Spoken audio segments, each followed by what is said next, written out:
You want a pina colada? That's a lot of sugar. Okay. Hey guys, Pete here. Today I'm going to look at the ending of the first season of the HBO series The White Lotus. In case you didn't hear, it's been renewed for a second season, and it's going to shift from a limited series to an anthology series. I'm going to recap everything that happened in the finale, and then I'm going to get into the ending, and there will be chapter markers at the bottom if you just want to skip ahead to that. Just a quick warning for spoilers, if you haven't finished all of season 1's 6 episodes, then this video isn't for you. And with that out of the way, let's get into it. Vacation's almost over, and the final episode of the first season of The White Lotus opens with everyone waking up for their final day on the island. Rachel looks really uncomfortable in bed with Shane. Quinn wakes up on the beach and jumps in the canoe. Paula's frantically trying to text Kai to see if he's okay. Mark and Nicole are having sex. They're saying things like, this is why people go on vacation. They're super happy. She calls him Superman in a scuba suit. And so the robbery brought them closer together. And we see he gets to feel like a man, which was something that he was after earlier in the season. Tanya wakes up. She finds out Greg really enjoyed last night. He's okay with her crazy side. And that goes a long way to making her feel better, considering her insecurities. Quinn returns to the room. He's all pumped up from the canoe trip, and he tells his parents he wants to stay in Hawaii. They point out the obvious, that he's still a minor and he's still in school, and really nobody gets to do things like that. Back at the Pattons' room, Shane's on the phone with the travel agent complaining. When Rachel asks why, he tells her about the Mossbacher robbery. And he gets himself all worked up about not having a gun, not having a bat or something. And then he settles on grabbing the knife the hotel gave them to cut pineapples. He puts it on the nightstand next to his bed, and it makes you wonder if that's going to be important later on.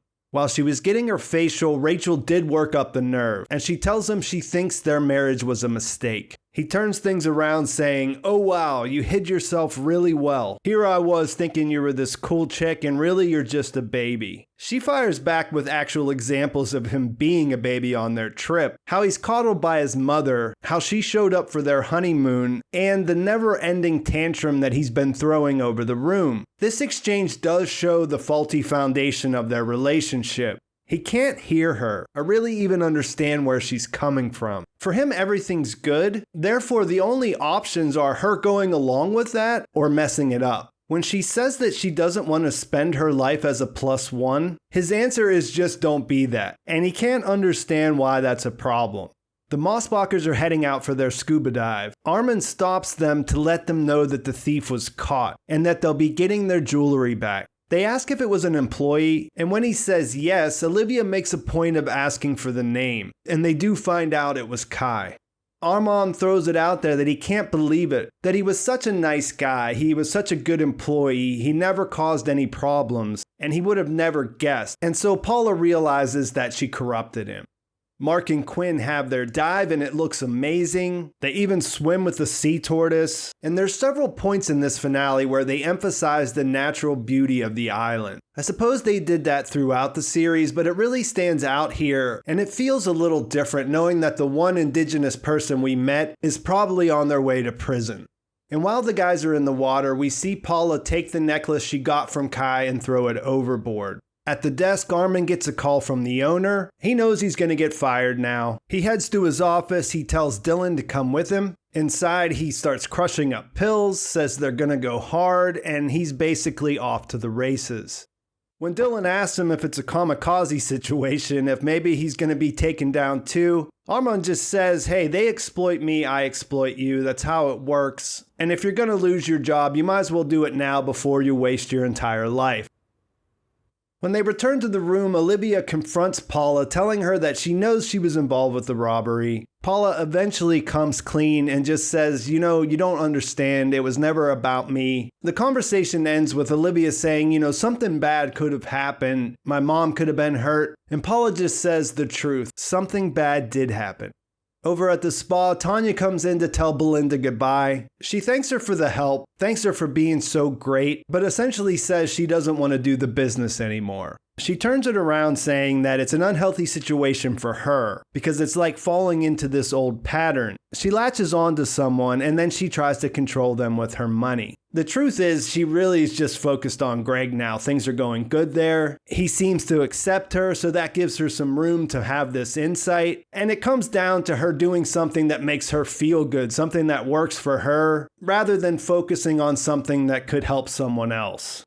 Armond is all tuned up and he goes to host his last dinner. You see him in all his glory, working the crowd, seating everyone. You can really see how good he's gotten at his job over the years. Of course, he does look a little tweaked out, and Shane notices that. When he mentions it, that opens the door for him and Rachel to have a conversation about what's going on. He tells his wife that whenever she gets over whatever's going on with her, he'll be there. He's her husband and he cares. And then he proceeds to get angry when she doesn't magically get better as a result of him saying that. And he even bangs on the table asking her, "Why are you trying to ruin everything?" at one point. She tells him that she feels weirdly alone when they're together. And when he doesn't really have anything to say to that, he just says, "Fine then, be alone," and he goes to the bar and starts throwing back double tequilas. Greg has another coughing fit at the bar, and he can see that Tanya's concerned, so he tells her that he has some health issues. He says, "Don't be surprised if I drop dead," and Tanya drops one of her best replies in a series where she's had quite a few of them, saying that death is the one fully immersive experience she hasn't tried yet. And with that, everything's in place for the ending. The end plays out like this. Armond is pumped, saying he did an amazing job at dinner. He continues to get high with Dillon and a couple of the other staff members that have now joined him. And eventually he gets up to walk to the pineapple suite and gets a great idea to take a dump in Shane's suitcase. Belinda throws her business plan in the trash, knowing that fat envelope of cash is the only thing she's ever going to see from Tanya. She had given her number to Rachel earlier when she saw her crying, and she does call. Belinda helps her get her own room and then listens to her talk about her problems. But when Rachel asks her for advice, she says she's all out. She doesn't have anything left. In the Mossbacher room, Paula's in bed crying, and Olivia gets closer to hug her, make her feel better. She says she fucked everything up, and Olivia says it's okay. Shane comes back to his room. Armond's still in there. He tries to hide in the closet, but Shane smells something and he discovers the present that Armond left him in his suitcase. He calls the front desk to complain. Armond tries to sneak out. Shane hears a noise and he grabs the knife and then eventually stabs him when he comes around the corner. And it does turn out to be fatal. After it all plays out, you see Shane talking to the police with the hotel staff by his side. He doesn't look terribly torn up, and it's wild because they seem to buy his story of self-defense without really delaying him in any way. Like he stabbed someone to death in his room one day, and he's leaving the jurisdiction the next. Quinn wakes up on the beach for his last morning. You can see a tear roll down his cheek as he takes in all the beauty. Tanya walks into the frame, and she goes to the water to scatter her mother's ashes. She's finally ready to put it all behind her and looks almost as blissful as she did when she was imagining the moment earlier in the season. At the airport, Armond's remains are being loaded onto the flight to Honolulu. Shane's watching through the window, and it brings us full circle to the teaser flash forward from the first episode. Only this time we get to see what happens after. Rachel does arrive at the ticket counter after spending her night alone, and he walks directly over, and she looks at him and says, "Everything's fine. I'm happy. I promise. I will be happy." And they hug, and she just sort of stares into the distance, and he just sort of looks relieved that she's finally come to her senses. At the gate, we get a final look at all the guests. Greg and Tanya look happy. Nicole and Mark are beaming. You can see that she's got her $75,000 bracelets back. Paula and Olivia are reading. It's time to go back to the real world. They start boarding with Quinn lagging behind his family. He stops, waits till they make it through the gate, and then he makes a break for it. Back at the resort, you see the staff. They're smiling and waving to welcome the next boat full of VIPs. And in the closing shot, you see Quinn in the canoe, paddling towards the idyllic sunrise. If you're keeping score, how did everybody do? Well, the rich people, they all got what they wanted more or less. And the people trying to make a living serving them, not so much. And you might think to yourself, well, that sucks. But as a piece of social satire, it's pretty consistent with where things were going and with reality. You may not like it, but don't be like the Mossbachers and try to cling on to the idea that it's not how things really are. Money rules everything, money makes money, the rich get richer, and you could go on. But I think it really would have dulled the edge of what the show was trying to say if it didn't end this way. Shit rolls downhill, and the consequences for making mistakes is different depending on where you rank in the pecking order. There's a real possibility that the characters in this show and the people in society that they're a reflection of would prefer to be miserable rather than give up anything that they have and feel like they deserve.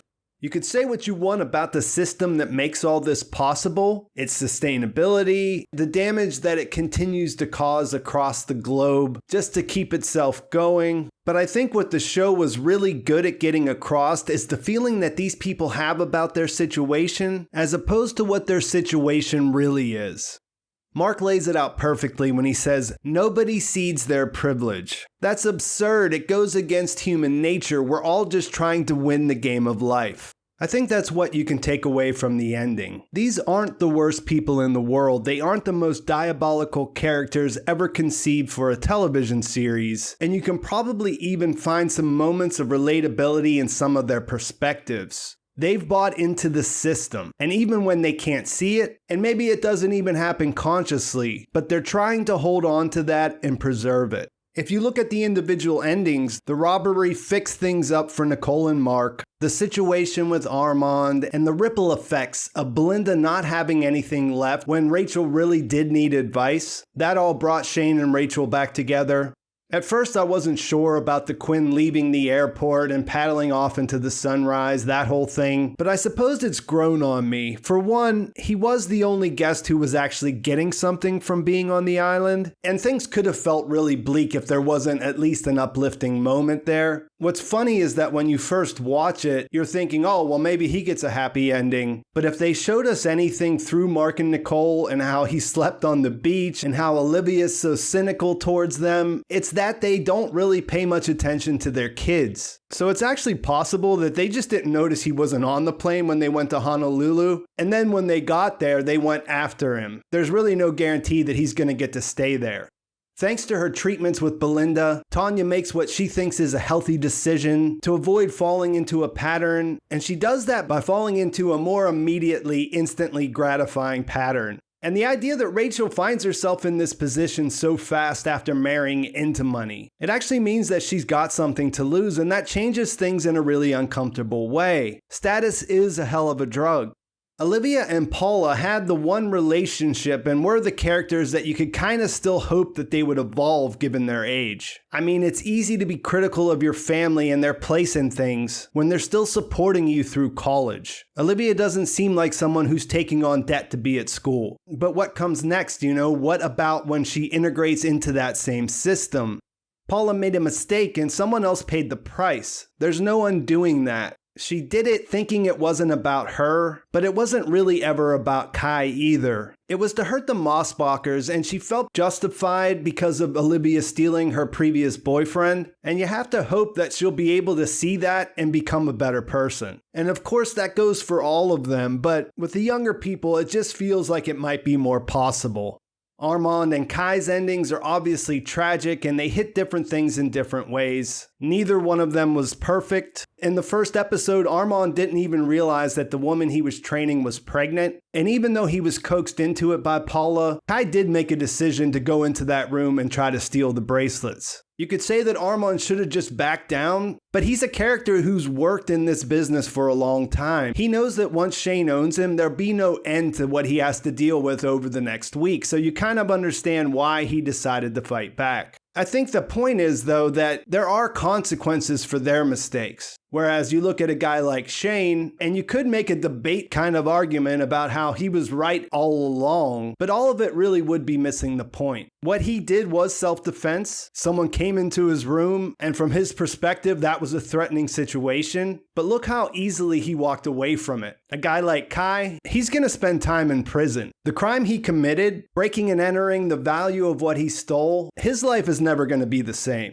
So I thought it was a fun 6 episodes and a really nice commentary on these characters. There were a lot of smart moments in the way they were presented. And I thought it was one of the better uses of the flash forward sort of in medias res openings that have become really popular because streaming shows really want to get you hooked in right at the beginning. You get the idea that it's more of a character study / social satire than a mystery, but you also know someone's going to end up dead. And that makes a lot of little things take on weight. Quinn and Mark's diving and his canoe trips, Greg's coughing, Armond's declaration that he's going to go hard with the drugs, and of course Shane's grabbing the knife. I think they pulled that off really well. I also quite liked how they kept the focus away from the tragedy at the end. Kai's ordeal all happens off screen. There's no direct mention of Armond after he dies. Life at the resort goes on as if they never existed. The guests' lives go on after a great vacation with just a few minor inconveniences.